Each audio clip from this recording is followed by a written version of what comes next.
Hey guys. Welcome to Brunch with Besties podcast. Who are you? I am Sherry Renee. And I'm Chanel.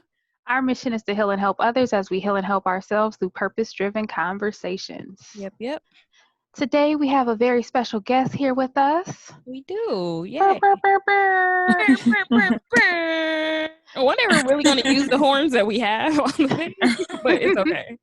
We have Jasmine Gates here, the new Black History Maker. Welcome. Tell everybody hello. Hi. Thank you guys for having me. I'm excited.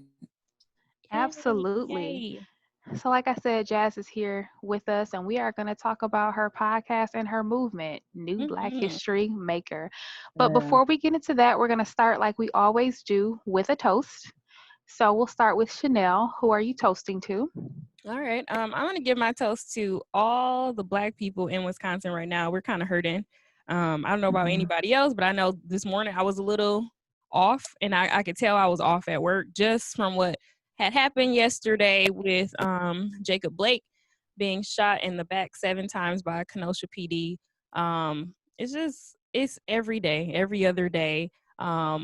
It just happened the other day again in Louisiana. A young man was also shot by the police. So it's traumatic, man, and I'm getting tired of it. So just love and light to everybody who is affected by all of these police killings. Crazy. Absolutely. Jazz, who do you want to give your toast to? I thought I was gonna have more time and share. But funny that you mentioned that, Chanel, because I didn't even realize that that's where you guys are. So, that's crazy. But I guess I'll toast to you guys for having me on. Shout out to you guys for doing the, I don't know what you guys are calling it, the double up. Yep. Or whatever. So shout out to you guys for doing that. I know it's not like an easy feat, and then just for being consistent, because we met like in 2018 or something. Yes. So yes, to see you guys like still holding the torch and still going forward, and and getting better and adding new things to the element, the studio, and all that, you guys deserve the toast. Aww, thank you, Jazz. That was awesome. You're welcome. All right, Sherry Renee, who you giving your toast to?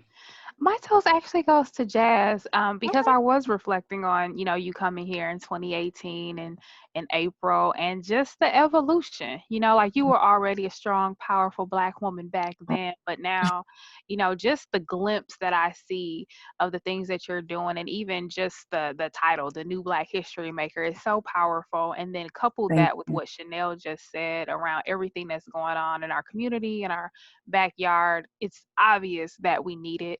So I'm just grateful to you for answering the call, for using your platform, and for, making a whole movement. Like just looking at some of the things that you've done, and, you're so young, but you out here doing what you know how to do. And that's all that we all need to do. If we just do what we know to do, man. Yeah. We can get it done. If Right. we do what we need to do, we can all just get it done. So my toast goes to you. I love it. Thank you. Appreciate that. So now we are going to break bread. This is the segment where we check in. We need to know how we doing. So Chanel, how are you doing? And heads up, Jazz, you will be next. Just an FYI. No, I'm okay. Like I said, I didn't sleep well last night. Very anxious. And part of it is because of the news that I saw last night. Immediately after we finished Self-Care Sunday, I posted it because I saw it, and I almost watched the video on accident. And I was like, no, like I cannot watch another Black person be shot. And at the time I thought he had died. But he is alive, he's stable, he's in ICU. So praise God to that. But I just was off all day. Like I couldn't focus at work. And then at work today, I work. So like 98% of the staff at my school is Black, which is amazing. Like you don't see that, especially here in Wisconsin. But we talked about, a lot of today about how people were feeling from COVID and what's happening in the world. And, our white staff members were really open to the conversation that we were having. And we were really being transparent and vulnerable, letting them know, like, this is really how we feel. It's hard as hell to be Black, like, period. Like, that's what we want you to know, that it's difficult being a Black person. So we had that conversation today. So I'm a little drained, to be honest with you, because today was just a lot. So that's where I am. And Jazz, how are you doing? I guess it's a weird space. I made a post, and I understand, like, people usually when things like this happen, they expect for me to say something, or like, I'm a part of the room that's being read when these things happen. So it's one of those things where, like, it's not too much to say. Like, it's just like, this is not the first time, it's not the last time, it's not the 10th time, it's not the 15th time. Like, it's happened so many times. And I really was, like, in a very, like, low place emotionally after, like, that whole uprising with George Floyd. And it took a lot for me to get out of that space. So it's like a constant, like, up and down thing of, like, nope, I'm not going there. Nope, I'm not going there. I'm not going there again. But then also, like, the fact that he is alive, I'm grateful for that. But then every time I see, like, a picture of him, I'm like, oh, is it, is this the news? Is this the news? So I'm hoping that he does survive. But it is just for a Black woman. And it's one of those things where it's like I said, I'm just constantly trying to make sure that I don't seep into that, like, pit that I was in with George Floyd, like, back in the beginning of June. It was just a place that I don't want to go back to. I think I'm a very different person. Like, there's a picture that I posted, like, the day before we all started hearing about George Floyd, and I'm like, I don't even think that person, like, exists anymore, because the George Floyd thing, like, really just shook me in a way. So that's where I'm at. Just, like I said, just constantly picking my emotions up. Like, no, we're not going to do this. We're going to stay consistent in our, daily routines, and we're going to do stuff and not just sit, and soak in what's going on. Mm-hmm. Yeah. That's what's up. Sherry Renee, how's it going? So I'm triggered. I can't even lie about it. I watched the video. So like you said, as soon as we finished up Self-Care Sunday, I saw what I saw. I watched the video. I think that I can't even lie. I watched the video like 17 times because I was so appalled. And I was like, no, I missed it. I missed what would warrant something like this. Yeah. And then the more that I learned, the more angry I got. Knowing that his kids were in the car, knowing that, reading the comments, hearing people call him a criminal when he in fact was the one that was trying to break up a fight. What reasoning do you have to shoot somebody in the back in close range while you're holding their shirt 7 times? There's a bunch of you. You could have tripped them. You could, like, there's so many things that you could have did. You could have just let him go. You know what I mean? And get his license plate number and follow your protocol and do what needs to be done. But honestly, I don't even know why they're questioning this man, because he's not even the one that was involved in whatever was going on. Yeah. Beyond that, people continue to make comments on our post about Alvin Cole, about Joel Acevedo, making their little comments, calling them criminals, saying whatever they want to say. I'm tired of blocking people. I'm tired of reporting people. I'm tired of America being racist. I'm tired of police officers being thugs. I'm tired of police officers being the real criminal. Like, it's such a cover-up to call someone who's not a criminal, and you're the one who actually murdered them. Like, it's just so weird. So I'm sick of it. And then, of course, you just got to flow through your workday like all is well, because you're in corporate America. So that's how I'm doing. I'm tired. I'm fed up. And honestly, I'm grateful that I don't have sons. I'm grateful that I don't have sons that are, between the ages of, that are grown, like that are 18 and above. Because I feel like, honestly, mothers right now, Black mothers, specifically you, Chanel, this has got to be really hard. We talked about that at work, and to prevent myself from crying right now, but it is tough. Like, nobody understands that part of it. Like, as a mom, like, no other nationality or race or whatever you want to call it understands that you're constantly worried about your child, and it's nothing you can do about it. Yeah. Which is the sucky part. I'm tired. That's I'll leave it there. Leave it there. I am praying for his kids. Yes. I'm praying for the trauma that they endured. And I don't know how they're gonna ever see a police officer and think that they're going to help them. I don't know how those kids, knowing that they witnessed everything, I don't know how they're ever gonna make sense of this. I don't know how I'm tired of people trying to make stuff like this make sense, if I'm being honest. Yeah, like, exactly. This stuff is getting so egregious that there's no choice but to call it what it is. I am thankful for the person that filmed it. I know that a lot of times people who film actually get a lot of flack. Don't film me, help me. Don't film me, do this. Okay. But if they don't, we never will see. We won't see it. So I'm grateful to the person that filmed it. And I think that we got to continue on with, the protesting. I know that there was a lot of looting that took place. And if I can be honest, usually I'm the one that's like, you know what, that's not the right way to solve problems and, blah, blah, blah, blah, blah. But now I'm like, well, you don't respond to anything else. Yeah. That's kind of where I am with it. Yeah. I mean, we protested, we prayed, we pleaded, we begged, we asked There's nicely. petitions, we raised petition, everything. Like, what else do we need to do? And now we know.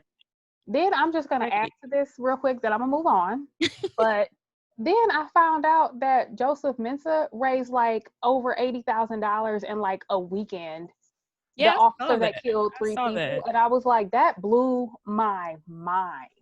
Talk about being livid. Girl. And I'm sorry, but you brought up him, and as arrogant as he is, it's just like, are you serious, sir?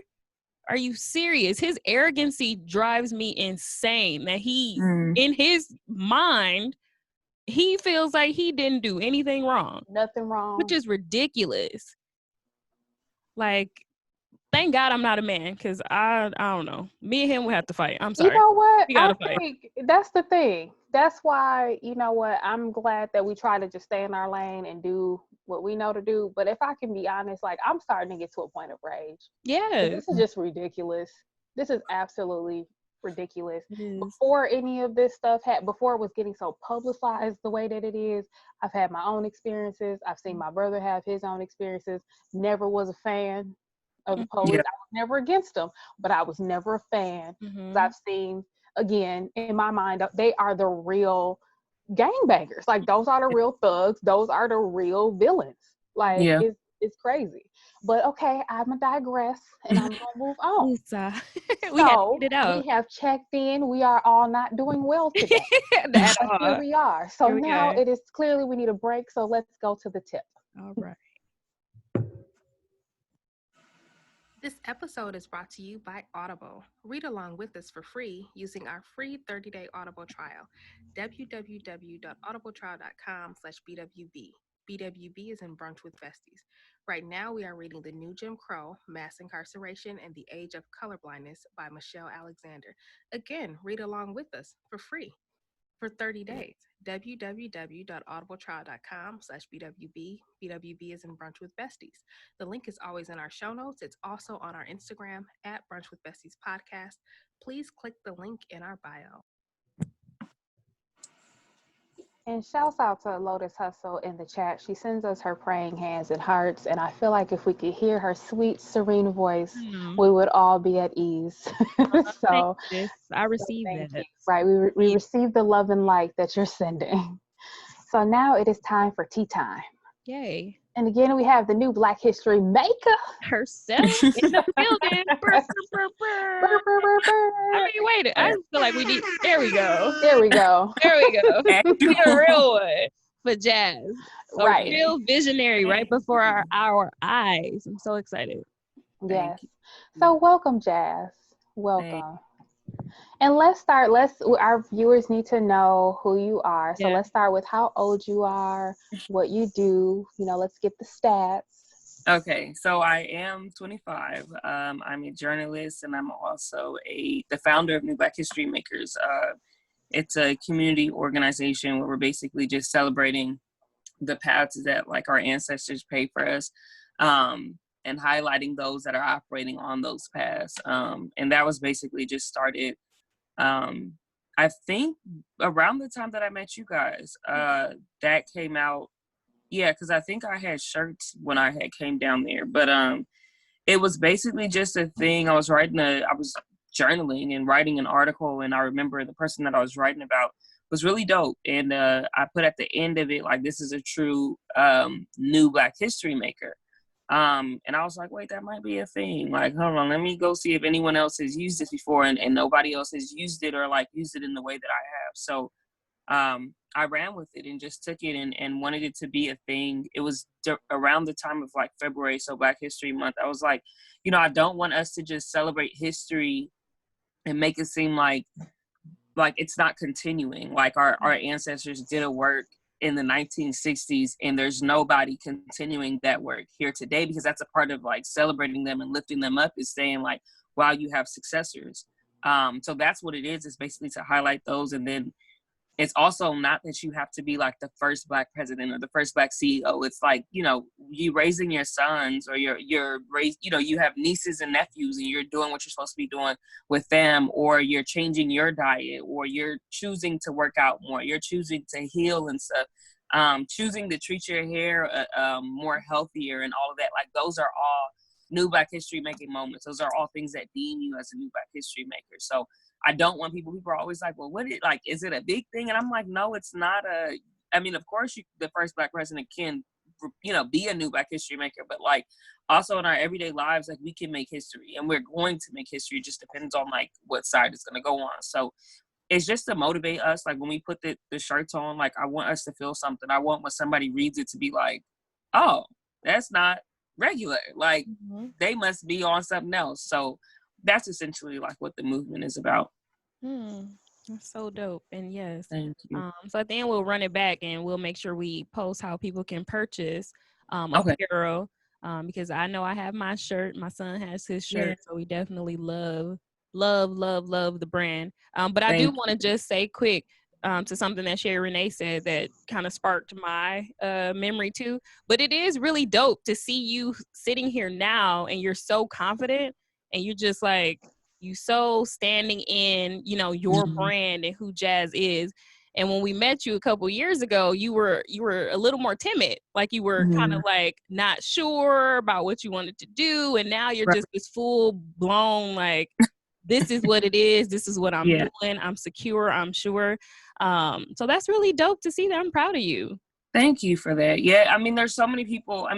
Like Keith is definitely one of them. So shout out to him. He's, my big brother. We've been through our ups and downs, but like that dude has my back, and he has he talked about me in the way that I am now before I even got here. So he was someone who was like, no, she's going to be this. So this is how we're going to talk to her. I'm going to introduce her to everybody. I'm going to make sure, everybody that Keith knows shows me love because of the way that he speaks about me. So I have people like that in my life that are just like, stop saying you don't know what you're doing. Stop saying like going and getting on interviews and being like, well, I just kind of do this. And they're like, no. So, I've had many conversations and people are holding me accountable of like, no, you're out here. So like walk in that. And, the more that I have walked in it, the more opportunities have come and the more that people have taken me seriously. So it's just, it's one of those things, like it comes full circle. That's what's up. And shout out to Keith Good News. He will be on our show next Monday. So he will close out our double up month with the man himself, the Podfather. The Podfather. So he was speaking to your higher self. Yes. Yes. Is what we would call it. But so Jazz, so a couple things. I'm kind of jumping around a little bit, but one thing that I saw was someone wrote an article on you and they were like, yeah, like they were trying to highlight colored women or something. And you were like, I'm not colored. I'm black. I was like, who wrote an article on me? And I was like, exactly. Yeah. Because for me, right, colored becomes this thing where people are afraid to say black.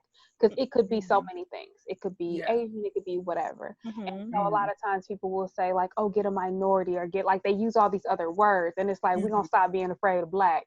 So what did it mean to you? Like, why was it so important to you to say I'm Black, I'm not, and literally say I am not colored. For me, because we always get we get the short end of the stick wherever we are. So if you don't specifically say that these things that you're trying to offer us are for us, we will get the short end of the stick, or we won't get them because everybody else comes before us. That's something that I've struggled with. Before these moments, even in saying that in that article, that's a organization that was started to carry the legacy of Madam C.J. Walker, who is a Black woman. So when they asked that, no shade, I'm like, okay, let me put you on game real quick. This is the language that we use when we speaking of each other, because Madam C.J. Walker wasn't a woman of color doing something. She was a Black woman. And I think those things need to be like said. And I've had my own struggles with it. I don't want to seem like, oh, she always, has a problem with the way this is, that, and the other. But I'm like, it's important that you know that I'm a Black woman, because then you become comfortable saying that I'm a woman of color, and you're uncomfortable saying that I'm a Black woman, and that perpetuates the problem even more. So it's just one of those things. Like I have videos of like me being, shout out to the Hub Radio, me being on the Hub Radio, and Dre, he'll say something like, people of color, and I'll correct him and be like, can we, like, we're all Black in here, can we utilize that term? Like, can we be proud of it? Like, we don't have to include everybody. Nobody includes us. So let's be at least the ones that are supporting ourselves and lifting ourselves up. So it's been a journey. Now I'm in a place where it's like, yeah, I'm going to correct you whenever you say it.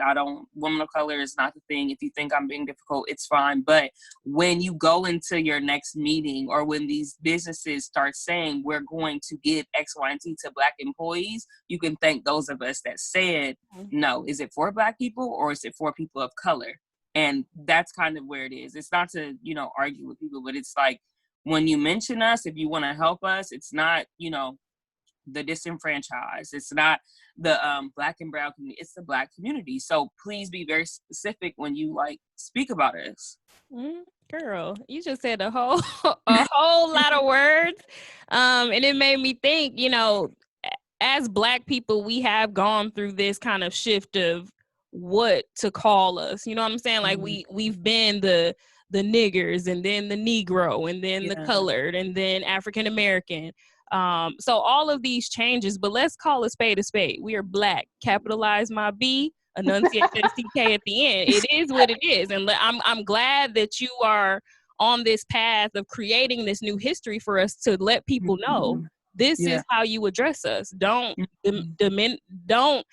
minimize that, and recognize it, and don't try to pull us into this people of color because you think that appeases us. It doesn't. No. I found that it can sometimes be a facade. Yeah. Right? Because I think that when we say people of color, or we say minority, we all have a vision of what that looks like. And a lot of times it just doesn't look like us.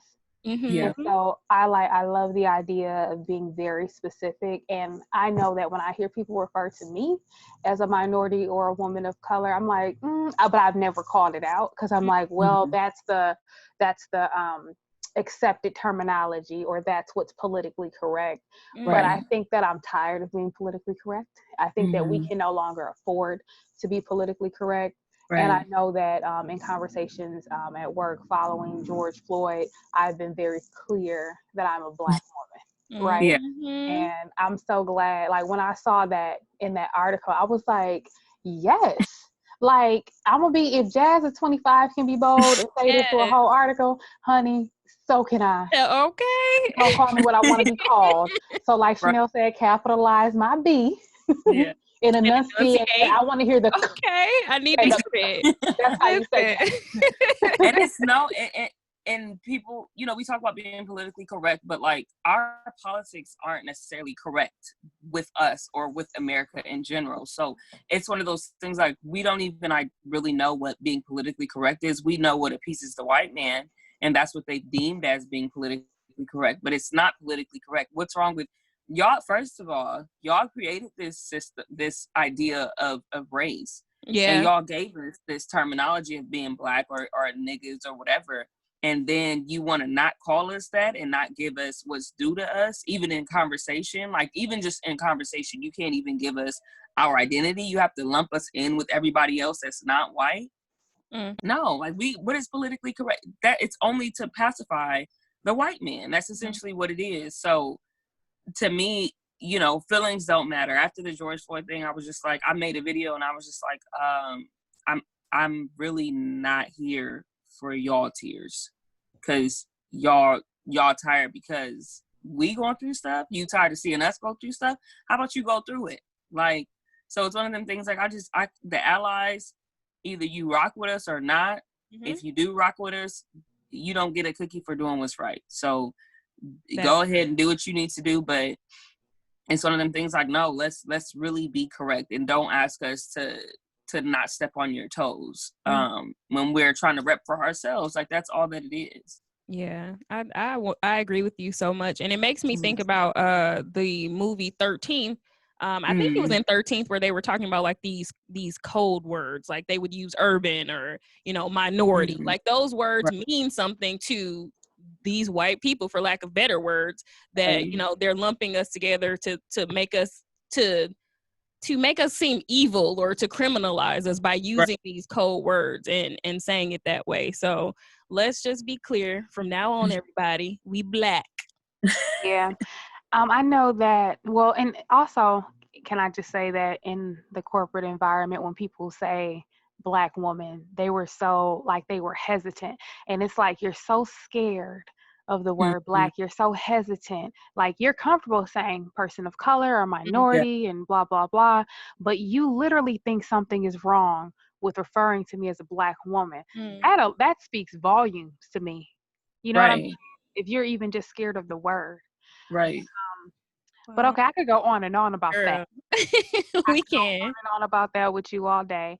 But I want to know what inspired you to make New Black History Maker. What inspired you to say I am? Because that's actually you're like almost manifesting it. It's an affirmation, right? What inspired you to make an affirmation that says I am a New Black History Maker?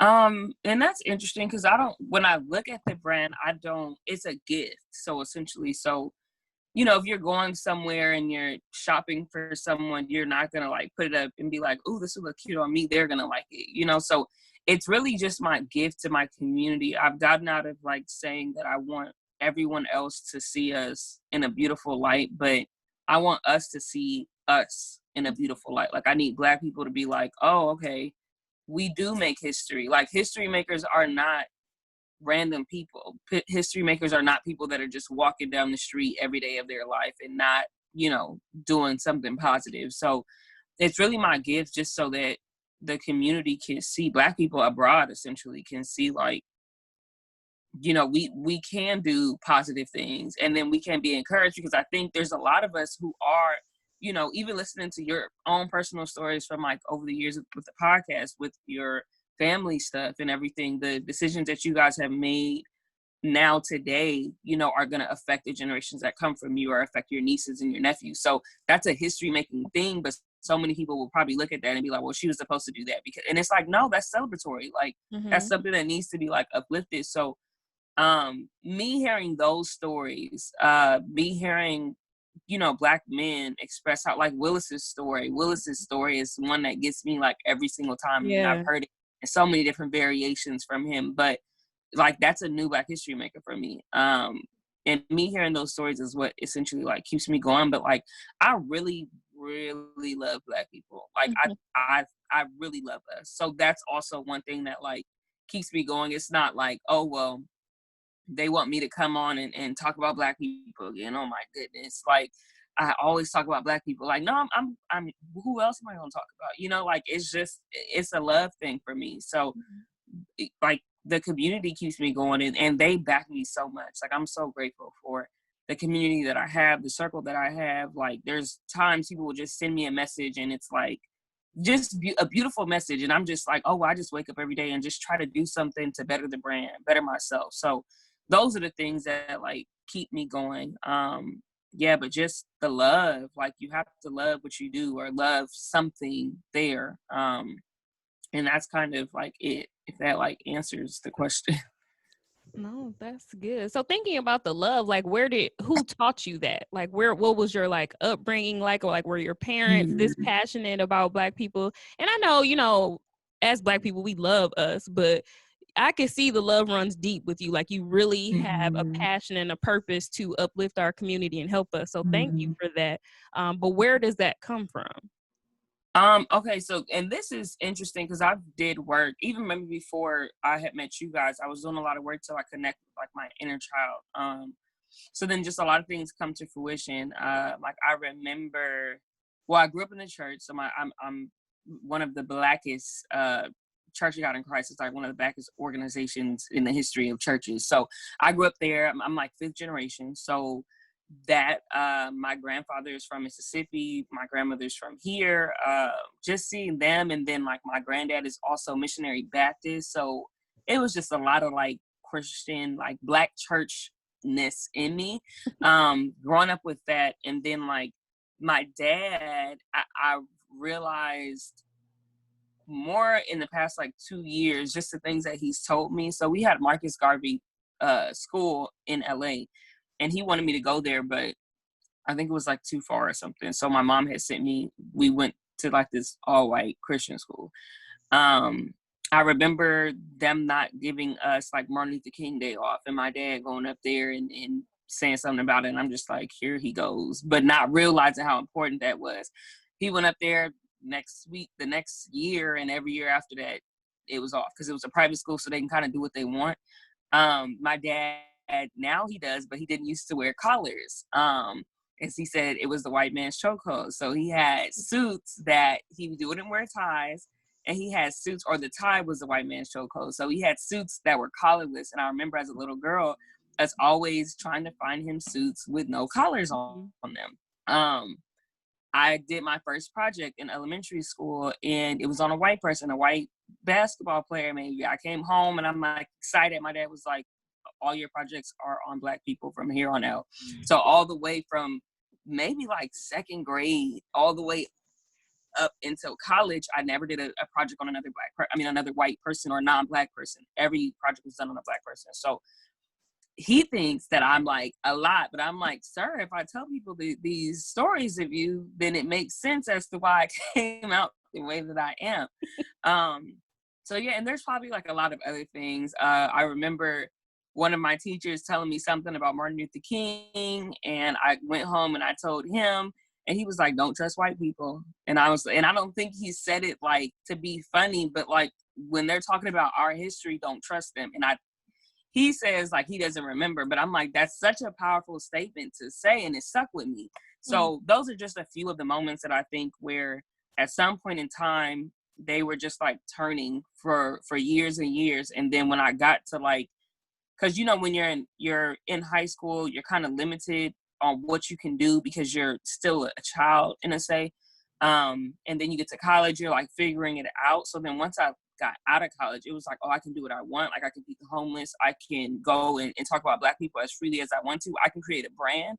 And I just like took off with it. Like it was so much freedom in the will that I had, for Black people. So all of those things that he did kind of were just turning this whole time. And then once I got out the gate, it was like, oh, we about to take off with this.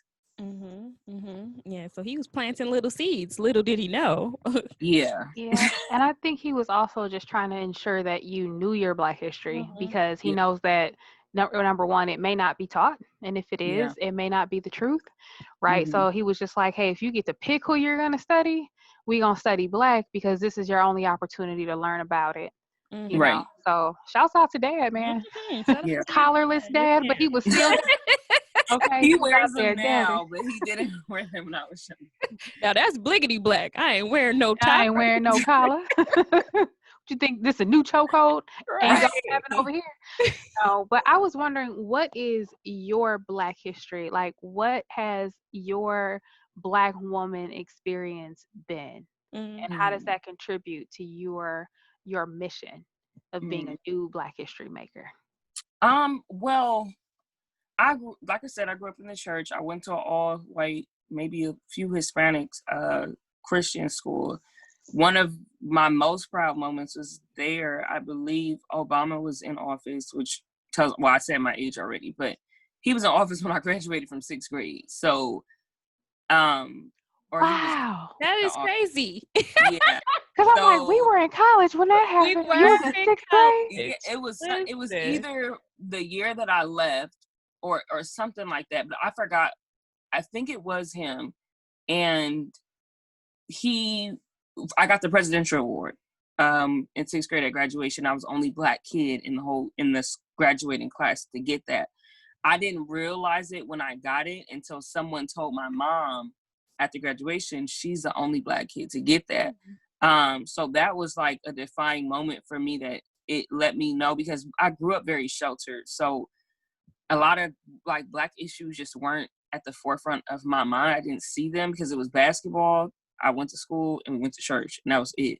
So that was when I realized, like, wait, they made a big deal about me as a Black girl getting this and me being the only one. Like, that means that there's not a lot of Black people who got this because they made a big deal about it. So that was like a staple for me. I remember just, and then being in church too. I think I learned my advocacy in being in church, because the church has a way of like down talking people and making people feel away sometimes. And I love the church, but because I've been in it for so long, I will always speak up. I got in trouble so many times. I'm like, well, this is not in the Bible, or you guys are like trying to mix in your culture with scripture. And I was saying that like in middle school, and would have to go back and apologize, but that's real. That's what was happening. So I found my voice like in purity class. If anyone's familiar with Church of God in Christ, and like the teenage classes, and then like our Sunshine Band, which is like the younger kids class.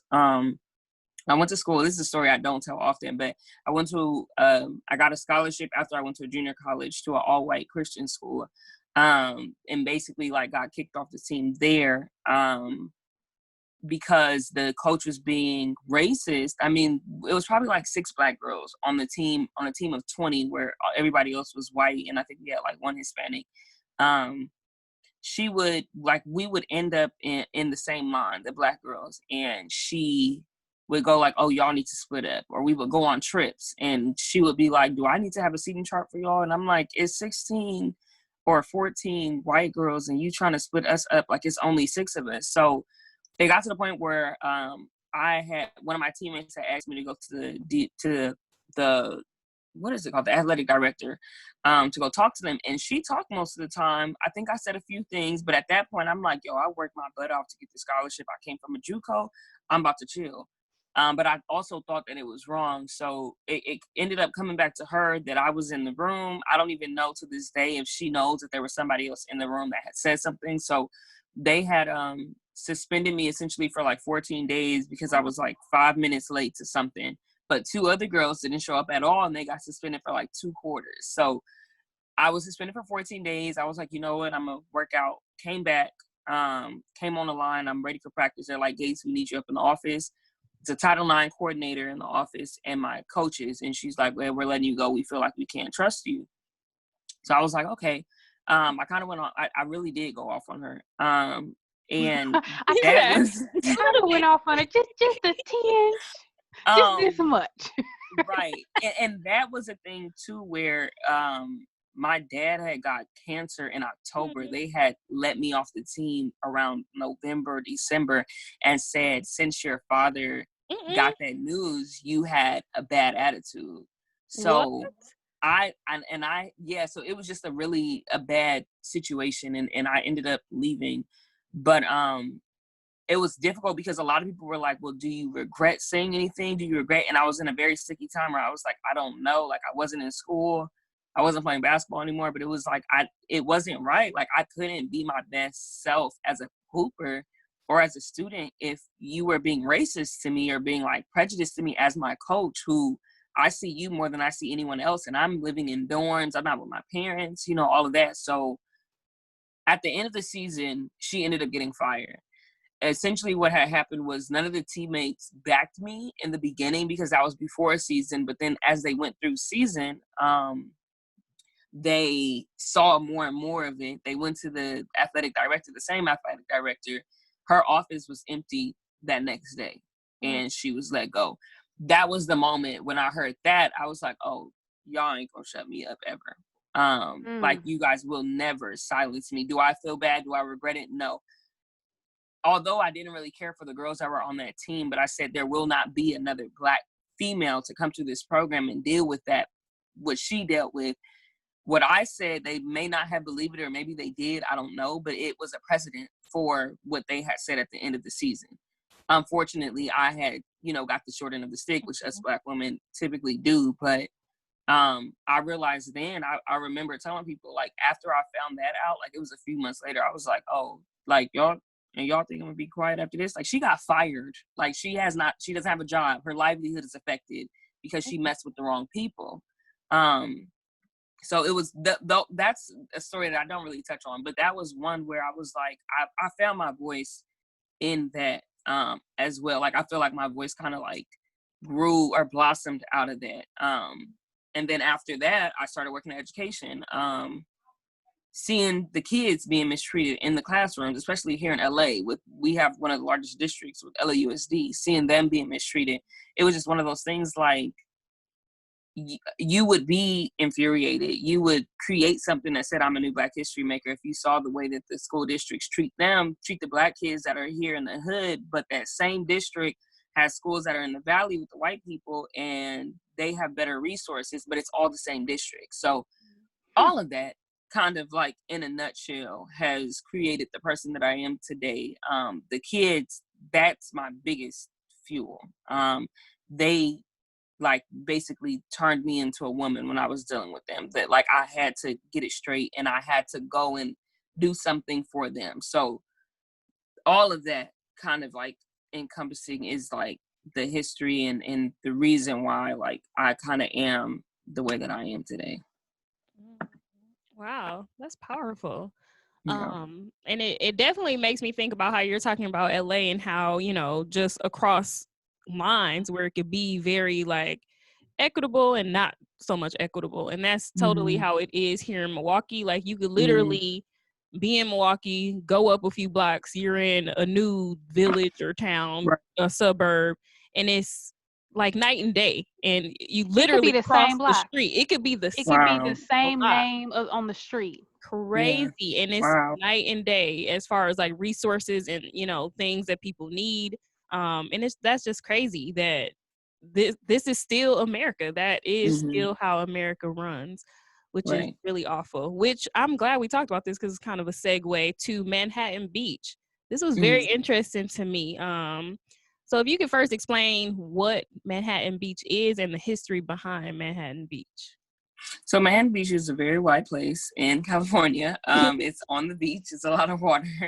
But there is a spot on that beach called Bruce's Beach. And ironically, Bruce's Beach is not on the actual water. If you've seen any of the pictures, it's on a grass front that overlooks the water. So the history behind that is the Black people were not allowed to go to the beach. So they were not allowed to get on the sand, and they were not allowed to go into the water. And there were like police officers that were there to police them, or other white people, Karens, who were there to call to let them know, like, hey, you're not supposed to be over here. So they had bought that land up there as a resort. And once they bought it, the white people basically like ran them out and tried to sue them, and just had so many riots there and ran them out of the town, essentially. To me, it's important because it shows that Black people weren't always struggling if we were at one point able to buy a resort. It also shows the hand that America has had in our failures or in our shortcomings. So that's why I've been doing work in that specific place. Wow. It's really that. And as you were, you've done several events on this beach, right? So I saw like an article talking about how, that was a Black owned, like it was originally like a Black owned piece of land, until it was, like you said, they were run out due to the Karens back in the day, not wanting them to be there and be a part of it. But it just is so many spots like that throughout our country that were significant to Black people and Black culture, you know, like Tulsa or, you know, other places. So Bruce's Beach is one, Tulsa's one.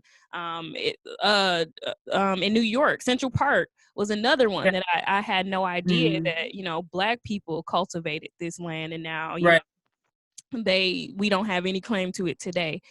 So that was really interesting. I know one of your latest events there was the celebration for Breonna Taylor. Talk a little bit about that.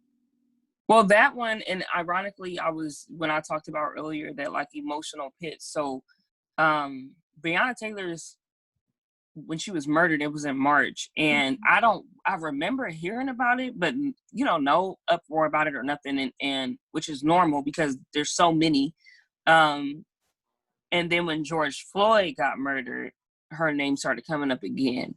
George Floyd was murdered May like 27th or 28th, one of those days. And I remember, I mean, I was an emotional wreck around that time, just a mess.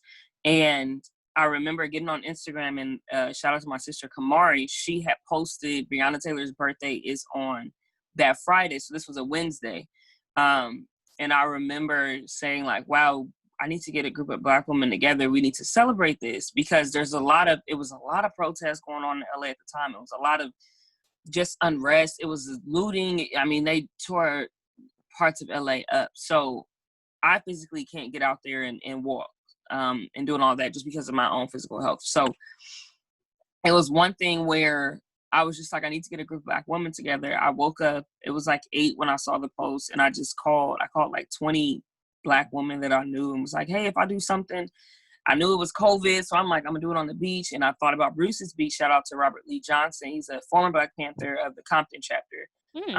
And he's just been such he's poured into me so much.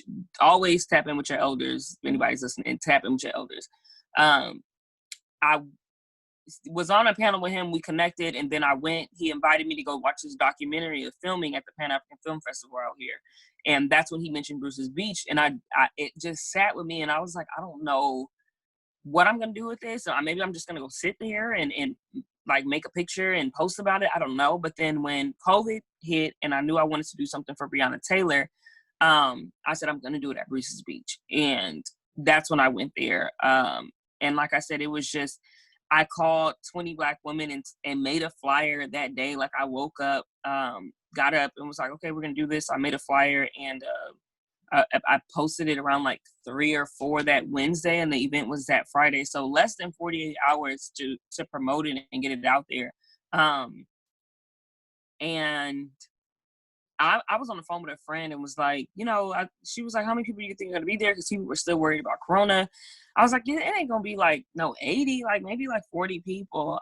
So I pulled up, and it was like 200 people that came out. A lot of Black women were there. There was a lot of white people too, but it was over 200 people that came to celebrate her. And like I said, I was an emotional, like in a rut, to the point where I had like a bullhorn or whatever. And my friends were all there because I asked them, I was like, I need y'all to pull up because this is going to be a tough event. I think the George Floyd thing was like a week and a half before that. And I remember seeing my sister Kamari. She was there, and I literally like jogged to her. I'm like, somebody might have footage of this. Like I jogged to her and broke in her arms before I could say anything to the people. Like it was such an emotional thing, because it was like, we're celebrating someone that died, you know, like we're celebrating someone who died unjustly because of the racism that exists in America. So that was how that went. And it was just literally like me following God. Cause I remember I was out there, I was like, why would I call all these women out here to celebrate someone that passed away? Like, that's not a happy thing. Like I was just in my head, and 200 people in front of me. And I had to like release that. Like I broke like a baby, and then like was able to like proceed with the event. But that was actually the first one, the first one that we did there. So, I mean, it was beautiful. It was beautiful. And that's what I wanted. I was like, everybody is protesting and rioting, but like we need to heal at some point. Like we want a nonviolent thing. I don't want to be yelling. I'm not asking for justice, because like there's other things that we have to go into you have to sit with lawmakers, sit with people to get other things done. I'm not in a space to do that, but I would like to feel like loved on by Black women. And that's essentially like what it was. Like, I asked all the Black women to get up. We sung happy birthday to Breonna Taylor. Like, the white people was like sitting in the back. I was like, we have to have our moment, you know, because this is what it was for. So that's essentially like how that whole thing came about. And then I continue to do events there. Nice. Did y'all sing the Stevie Wonder version? Yeah, so we sung the regular Yeah. we sung the regular happy birthday with everybody, and then I asked all the Black women to stand up, and that's when we released our balloons and we sung the Stevie Wonder version. I know y'all had the Stevie Wonder version in there somewhere. That's the Black version.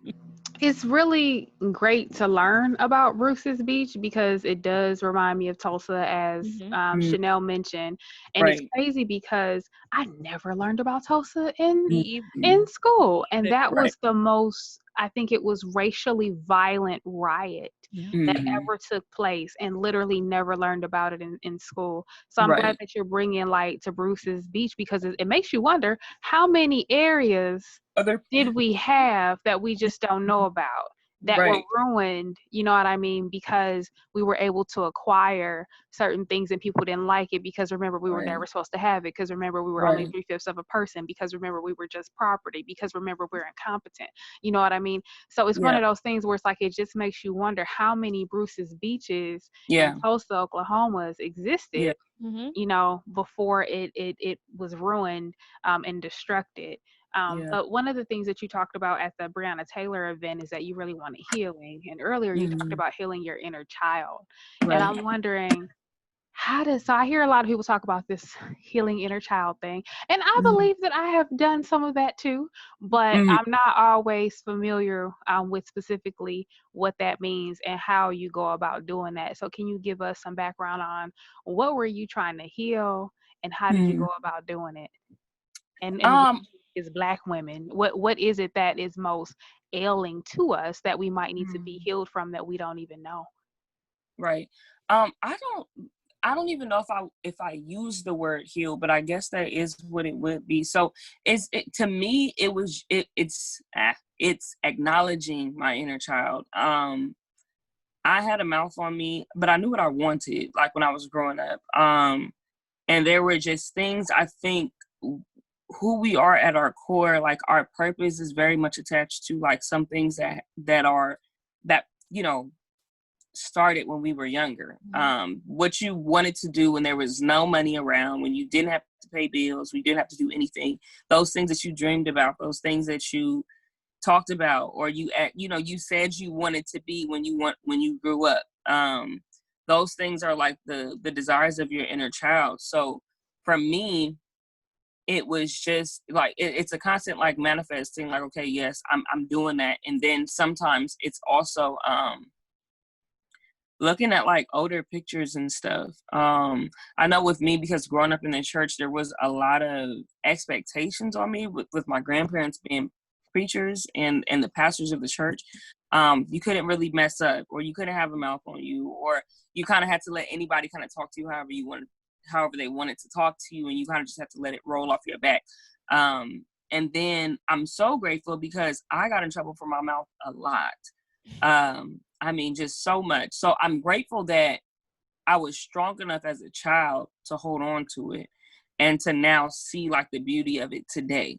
So I think those things, the things that people like stifled you from, like if you were a sweet child and maybe people did run over you, them not telling you like you have to be mean to people or you have to go beat people up. Like you don't always have to beat people up. I believe in that, but it may not be for everybody. It may just be a thing where you can be a sweet person and you can talk to people or do whatever. But like, I think that's kind of what it was. I know for sure growing up, and me and my mother didn't have a good relationship. So that was difficult because I was the only girl in the house and I had 3 brothers. So it was a very interesting thing to see.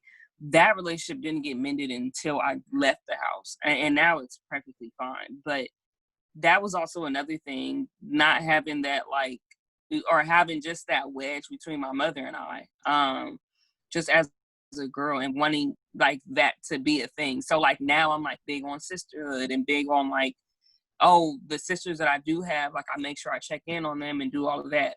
And then I also advocate for like mothers to break down that barrier sometimes, or those personal feelings, and talk to your daughters. Like, don't just be that like helicopter mom, but like talk to them. So that's a thing too. And I think one other last thing that has helped me is the fact that I can go in, like even with my little cousins or just young Black girls, I can go and ask them the questions that I was hoping somebody asked me when I was younger. So how was, how, not just how was school, but like, how are you doing? Did you like how they said that to you? Like, and when I know I'm in a space and someone said something crazy to a little Black girl, I'm like, did you like that? No? Okay, well then here's some tools on how you can correct the next person on that. Or if it's simply showing up, like there are times where I wish some of my family members would have showed up for some things and they didn't. But the fact that I can go show up for other people, other younger kids, that kind of like has helped me too. It's like you're being what you wish you had. And in a way, like some way, somehow it just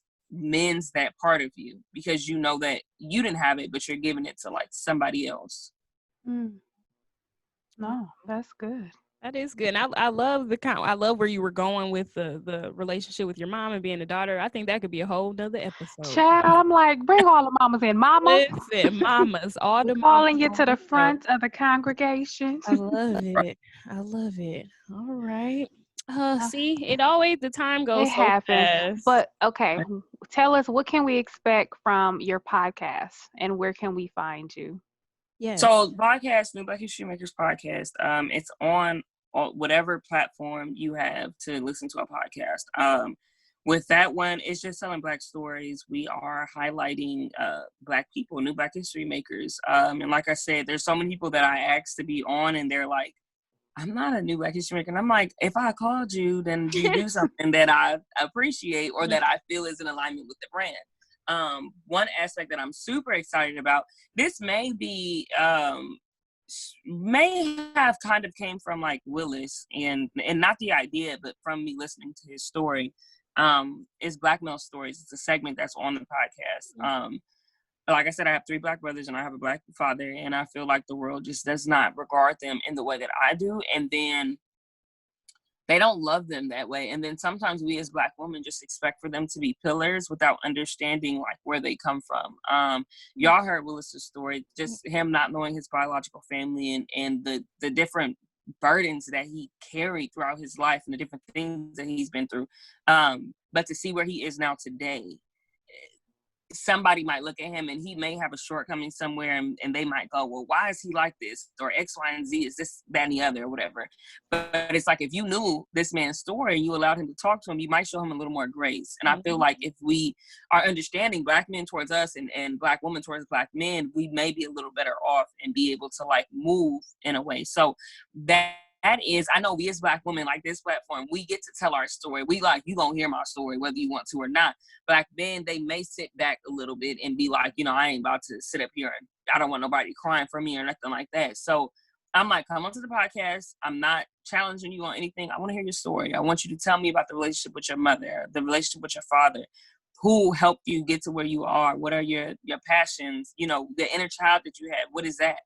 So that is something to look forward to. I'm super excited about that. There's one episode of Black Male Stories that's already uploaded and out. So you could definitely go check that out. Awesome. Who is that Black story? Yeah, who's that with? It's Tony Smith. So he is someone that was in the Peace Corps and he spent 2 years in Malawi. He's like a twin and he talks about his mother. Just, it's a beautiful story just for him and him spending 2 years in Africa and Malawi was just mind-blowing and just changed his whole perspective on life and stuff. So Tony Smith is the first one that is a. That's dope. I'm definitely gonna have to tune into that because I have a soft spot for Black boys too because I'm a mom to a Black boy, so it touches my heartstrings for sure. Where can people find merchandise? So if you go to New Black History Makers on Instagram, you will be able to, you can just DM us like, hey, I want to place an order or something like that, or on one of the posts. We are getting the website together. It's not done yet, but we are getting that together. So at New Black History Makers on IG, just hit us and we'll get you the order. Yeah, we'll do it like that. Perfect.